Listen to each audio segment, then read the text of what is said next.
വളരെ അടുത്തവർക്കൊക്കെ അറിയാം, അടുത്തറിയാവുന്ന ആളുകൾക്കറിയാം.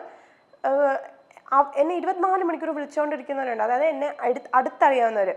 എൻ്റെ അമ്മ ഭയങ്കര പേടിയായിരുന്നു, ഞാൻ എന്തെങ്കിലും ചെയ്തു കളയുമോ എന്നൊക്കെ ഭയങ്കര പേടിയാന്ന് വെച്ചാൽ എനിക്ക് ആരും ഉണ്ടാക്കി തന്നതല്ല. അൻഷിത എന്നൊരു ആർട്ടിസ്റ്റ് ഉണ്ടെന്നുള്ള പദവി എനിക്ക് ആരും ഉണ്ടാക്കി തന്നതല്ല. എൻ്റെ അമ്മ കഷ്ടപ്പെട്ട് ഒരു ഫീൽഡിൽ എന്നെ കൊണ്ടുവന്ന്, അതായത് എൻ്റെ അമ്മ എടുത്ത എഫേർട്ടാണ് ഞാൻ ഇന്ന് ഇവിടെ ഇരിക്കുന്നത്. എനിക്ക് അഭിനയിക്കാൻ ഇഷ്ടമല്ലായിരുന്നു.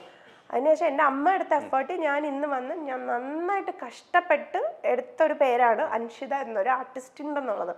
അതുകൊണ്ട് എനിക്ക് നാട്ടുകാരെല്ലാം ബോധിപ്പിക്കണ്ട, എനിക്ക് എന്നെ അറിയുന്ന ആളുകളെ ബോധിപ്പിച്ചാൽ മതി. എൻ്റെ അമ്മയൊക്കെ എന്നെ വീട്ടിൽ നിന്ന് വെച്ചാൽ ആരും വിശ്വസിക്കില്ല, എത്രയും വലിയ പ്രശ്നം നടക്കുക. വിളിച്ചിട്ട് എൻ്റെ ബ്രദർ എല്ലാവരും എന്നെ വിളിച്ചിട്ട് എന്നോട് പറഞ്ഞു, നീ എന്താണെന്ന് ഞങ്ങൾക്കറിയാം, നീ ഒരാണിനോട് എങ്ങനെ മിണ്ടും, നീ എന്താണെന്ന് ഞങ്ങൾക്കറിയാം, അതുകൊണ്ട് ഇത് വിട്ടേക്ക് എന്നേ പറഞ്ഞിട്ടുള്ളൂ. അല്ലാതെ എൻ്റെ അടുത്ത് ഒരു ചോദ്യം അതിൻ്റെ അപ്പുറം ഇപ്പുറം ചോദിച്ചിട്ടില്ല. പിന്നെ എൻ്റെ ഫ്രണ്ട്സ്, ഞാൻ എല്ലാ A to Z പറയുന്ന ഫ്രണ്ട്സ്, ചേട്ടൻ, മാൻവി, റൈവിള്, ഞങ്ങളിപ്പം കണ്ടു, ഞങ്ങൾ എല്ലാ കഥയും പറയും. അന്ന് കണ്ടതും തൊട്ട് ഇന്ന് കണ്ടതും എല്ലാ കഥയും ഞങ്ങൾ പറയും. അതാണ് അപ്പം അവർക്കെല്ലാം അറിയാം എന്താന്നുള്ളത്. ഞാൻ എൻ്റെ അമ്മയോട് പറഞ്ഞിട്ടുണ്ടായിരുന്നു, ഉമ്മി ഇത് എനിക്ക് ചെറിയ ചെറിയ ഇഷ്യൂസ് നടക്കുന്നുണ്ട്, എന്നെ ഫോൺ ചെയ്ത് വളരെ മോശമായി സംസാരിക്കുന്നുണ്ട് എന്നൊക്കെ പക്ഷെ നമുക്കൊന്നും ഈ ക്രിമിനൽ മൈൻഡ് ഇല്ല, ഇതൊക്കെ റെക്കോർഡ് ചെയ്ത് വെക്കണമെന്നുള്ള ബോധം എനിക്കില്ല. ഞാൻ ഇന്ന് നിങ്ങൾ ഓരോരുത്തരോട് ഞാൻ പറയാം, ദയവേത് ആരടുത്ത് സംസാരിച്ചാൽ റെക്കോർഡ് ചെയ്ത് വെക്കുക. എനിക്ക് അന്ന് ഈ ബോധമൊന്നും ഇല്ല ചേട്ടാ, വളരെ സത്യസന്ധമായിട്ട് ഇതിനെ വരെ നിങ്ങളിന് നെഗറ്റീവ് ആക്കിയാലും എനിക്കൊരു പ്രശ്നവും ഇല്ല. ഇതിൻ്റെ അപ്പുറം ഞാൻ താണ്ടി വന്ന ആളാണ്. സത്യം പറഞ്ഞാൽ നമ്മൾ റെക്കോർഡ് ചെയ്ത് വെക്കണം. അതായത് ഇങ്ങനത്തെ സംസാരങ്ങൾ വരുമ്പോൾ ഉറപ്പായിട്ട് നമ്മൾ റെക്കോർഡ് ചെയ്ത്, പ്രത്യേകിച്ച് ആണുങ്ങൾ റെക്കോർഡ് ചെയ്ത് വെക്കണം. പക്ഷെ ഞാൻ ഞെട്ടിപ്പോയെന്ന് ഈ എഡിറ്റിംഗ് വേർഷൻ കേട്ടപ്പോൾ ഞാൻ ഞെട്ടിപ്പോയി. എനിക്കറിയില്ല ഇനി എന്തൊക്കെ എഡിറ്റിംഗ് വേർഷൻസ് തരുമെന്ന് വെച്ചാൽ, പറഞ്ഞ സാധനങ്ങളെ വെട്ടി ഞാൻ പറഞ്ഞത് മാത്രം വിട്ട് അങ്ങനെയാണ് അത് വെളിയിൽ വന്നിരിക്കുക. എനിക്കറിയാലോ, ഞാൻ സംസാരിച്ച സാധനം എനിക്കറിയില്ലേ, ഇനി ഞാൻ സംസാരിക്കാത്ത സാധനം എനിക്ക് വരുമോന്നൊന്നും എനിക്കറിയത്തില്ല. ടെക്നോളജി അത്ര വളർന്നിരിക്കുന്നു. പിന്നെ കുഴപ്പമില്ല, പക്ഷെ കാണും, ദൈവമുണ്ട്. അതുകൊണ്ട് ഞാൻ എല്ലാം ദൈവത്തിന് വിട്ടു. ഞാൻ എപ്പോഴും പറയാനുണ്ട്, ദൈവം എനിക്ക് തരുന്നത്, എൻ്റെ ലൈഫിലെ ഓരോ സാധനവും എനിക്ക് ഏറ്റവും പെർഫെക്റ്റ് ആയിട്ടുള്ളത് ദൈവം എനിക്ക് തന്നിട്ടില്ല ഇന്നേ വരെ. കൂടെവിടെ ചെയ്യുന്നതിന് മുമ്പേ ഞാൻ ചെറിയ ചെറിയ ക്യാരക്ടേഴ്സൊക്കെ ചെയ്തിട്ടുണ്ട്.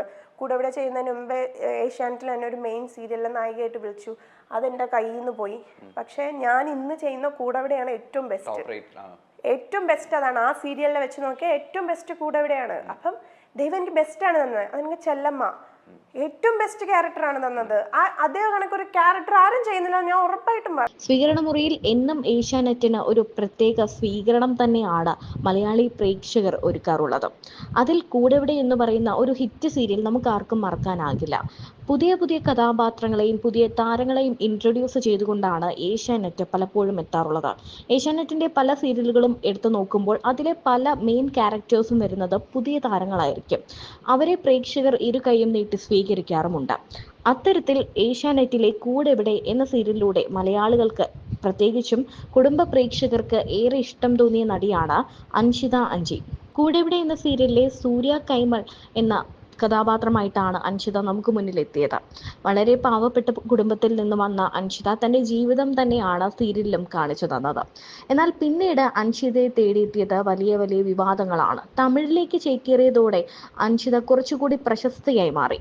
തമിഴിലെ ചെല്ലമ്മ എന്ന സീരിയലാണ് അൻഷിതയ്ക്ക് വലിയൊരു പേര് നേടിക്കൊടുത്തത്. ഒരു അഭിനേത്രി എന്ന നിലയ്ക്ക് ഒരുപാട് പ്രകടനം കാഴ്ചവെക്കാനുണ്ടായിരുന്ന സീരിയൽ തന്നെയായിരുന്നു ഇത്. എന്നാൽ ആ സീരിയലിലെ നടനായ അർണവും അൻഷിതയും തമ്മിൽ എന്തോ അടുപ്പമുണ്ടെന്ന രീതിയിൽ ഒരു ഫോൺ കോൾ ലീക്ക് ആവുകയും തുടർന്നുള്ള വലിയ വലിയ പ്രശ്നങ്ങളൊക്കെ ഉണ്ടായി. താരദമ്പതികളായ ദിവ്യ ശ്രീധറും അർണവ് അംജദും തമ്മിലുള്ള സ്വാരസ്യങ്ങൾ തമിഴ് സിനിമാ ലോകത്ത് വലിയ ചർച്ചാ വിഷയമായി. രണ്ടാമത്തെ കുഞ്ഞിനെ ഗർഭിണിയായിരിക്കുന്ന സമയത്ത് അർണവിനെതിരെ ഗുരുതര ആരോപണങ്ങളുമായി ദിവ്യ എത്തി. ഗാർഹിക പീഡനം, ഗർഭഛിദത്തിനുള്ള ശ്രമം, അവിഹിത ബന്ധം ഇവയൊക്കെ ദിവ്യ അർണവിനെതിരെ ആരോപിച്ചു. സീരിയലിൽ കൂടെ അഭിനയിക്കുന്ന അൻഷിത അക്ബർ ഷായുമായി അർണവ് പ്രണയത്തിലാണെന്നും തന്നെ ഒഴിവാക്കി അൻഷിതയെ വിവാഹം കഴിക്കാൻ അർണവ് പദ്ധതിയിടുന്നുണ്ടെന്നും ദിവ്യ ആരോപിച്ചിരുന്നു. എന്നാൽ ഇതെല്ലാം നിഷേധിച്ച് അർണവും അൻഷിതയും രംഗത്തെത്തിയിരുന്നു. ആദ്യ വിവാഹത്തിലെ ബന്ധത്തിൽ മകളുള്ള കാര്യം മറച്ചുവെച്ചാണ് ദിവ്യ തന്നെ വിവാഹം ചെയ്തത് എന്നായിരുന്നു അർണവ് പറഞ്ഞത്. തന്റെ നിശബ്ദത വിഡ്ഢിത്തം തുടരാനുള്ള അനുവാദമല്ലെന്നും പ്രതികരിക്കുമ്പോൾ അത് വ്യക്തവും ശക്തവുമായിരിക്കണം എന്നുമായിരുന്നു അൻഷിത ഇൻസ്റ്റഗ്രാമിൽ അന്ന് കുറിച്ചത്. എന്നുവെച്ചാൽ ഞാൻ പറഞ്ഞില്ലേ, നമ്മുടെ വളർച്ച ഇഷ്ടമില്ലാത്ത ആളുകളുണ്ട്. അപ്പൊ അവര് നമ്മളെ കിട്ടിയ അവസരത്തിൽ ചവിട്ടി താഴ്ക്കുക എന്ന് പറയില്ലേ, അല്ലാതെ ഞാൻ നോർമലായിട്ടിരിക്കുമ്പോൾ എന്നെ ആർക്കും ചവിട്ടി താഴ്ക്കാൻ പറ്റത്തില്ല.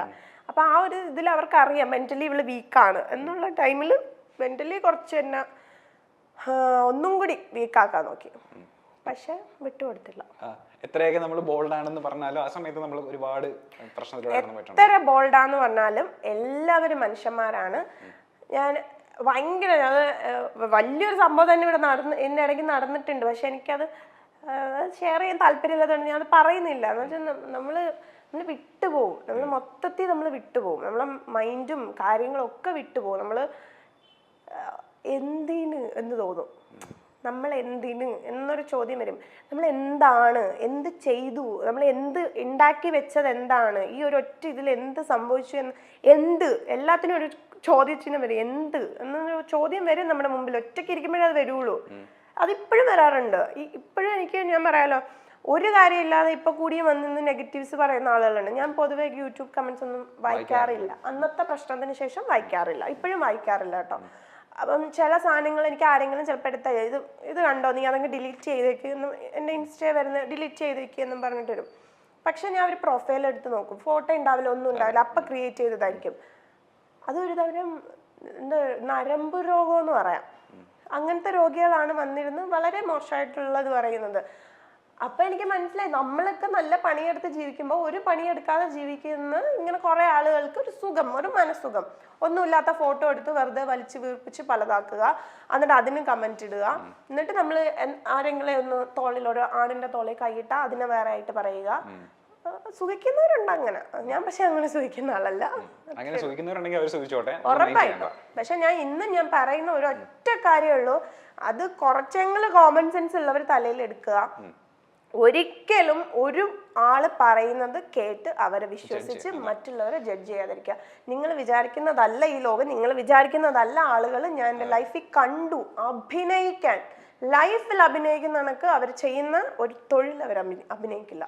എനിക്ക് തോന്നി മലയാളികളുടെ എപ്പോഴത്തെയും പ്രശ്നം, അതായത് ഒരു ഏതെങ്കിലും ഇഷ്യൂ ഉണ്ടായി കഴിഞ്ഞാൽ ഒരു ഭാഗം മാത്രം കേട്ട് അപ്പൊ തന്നെ ഇവര് പ്രതികരണം എഴുതുക, അല്ലെങ്കിൽ പോസ്റ്റ് ഇടുക. അല്ല ഏട്ടാ, അതാ ഞാൻ പറഞ്ഞത്, ഞാൻ പോലും അങ്ങനെ ആയിരുന്നു. അതാ ഞാൻ പറഞ്ഞത്, നമ്മളൊരു ന്യൂസ് കാണുമ്പോൾ ഒരു പെൺകുട്ടിയെ ഒരു ആൺ ചെറുക്കൻ ഇങ്ങനെ ചെയ്തു, അല്ലെങ്കിൽ ആൺകുട്ടിയെ ഒരു പെണ്ണ് ഇങ്ങനെ ചെയ്തു എന്ന് പറയുമ്പോൾ നമ്മൾ അതിൽ ആരാണോ കുറ്റം ചെയ്തതെന്ന് പറയപ്പെടുന്ന ആളാ നമ്മൾ മൊത്തത്തില് പറയും. ഇവരെന്ത് ബോറാ, ഇവൻ ഇങ്ങനെയൊക്കെ ചെയ്യാൻ കൊള്ളാം, എന്നാലും ആ പെങ്കൊച്ചിനെ എങ്ങനെ, അല്ലെ പെങ്കൊച്ചിനെ കാണാൻ സുന്ദരി പെങ്കൊച്ചി, ഈ ചെറുക്കൻ എന്തായിരുന്നു, അല്ലെങ്കിൽ ഈ ചെറുക്കനെ കാണാൻ എന്ത് നല്ലതാ, ഈ പെങ്കൊച്ചി ഇങ്ങനെ ചെയ്ത്.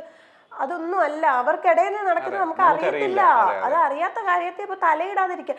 എന്തിനാണ് മറ്റുള്ളവരെ ലൈഫിൽ തലയിടുന്നത്? വേറെ എന്തൊക്കെ കാര്യങ്ങളുണ്ട്? എനിക്ക് ഇങ്ങനെ തലയിട്ടാണ് ഇന്ന് നമ്മുടെ സമൂഹത്തിൽ പല പ്രശ്നങ്ങളും ഇപ്പം ഉണ്ടായിക്കൊണ്ടിരിക്കുന്നത്. ഇവരുടെ ഫോൺ കോൾ ലീക്കായതും അതിനെ ചൊല്ലിയുള്ള പല കാര്യങ്ങളും തുറന്നു പറഞ്ഞുകൊണ്ട് അൻഷിത ഇപ്പോൾ എത്തുന്നുണ്ട്.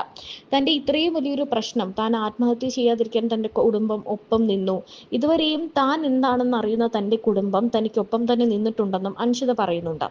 അതുമാത്രമല്ല, തന്റെ അമ്മയാണ് തന്നെ സീരിയലിലേക്ക് എത്തിച്ചത്. താൻ കഷ്ടപ്പെട്ട് തന്നെയാണ് ഇപ്പോൾ പണം ഉണ്ടാക്കുന്നത്. വെയിൽ കൊണ്ടും സൈക്കിൾ ഓടിച്ചും അഭിനയത്തിന് വേണ്ടി താൻ ഒരുപാട് സാക്രിഫൈസ് ചെയ്യുന്നുണ്ടെന്നും അൻഷിത പറയുന്നുണ്ട്. ഒരുപാട് കഷ്ടപ്പെട്ട് കേൾക്കേണ്ടതും അറിയേണ്ടതും അനുഭവിക്കേണ്ടതും എല്ലാം അറിഞ്ഞു തന്നെയാണ് താൻ ഈ നിലയിലേക്ക് എത്തിയതെന്നും ഒരു ഗോസിപ്പുകളും തന്നെ ബാധിക്കില്ല എന്നും അൻഷിത പറയുന്നുണ്ട്. കൂടെവിടെ സീരിയലിലെ സൂര്യ കൈമളിന്റെ വിശേഷങ്ങളൊക്കെ കേട്ട് ആരാധകരും ശരിക്കും പറഞ്ഞാൽ സന്തോഷത്തിലാണ്.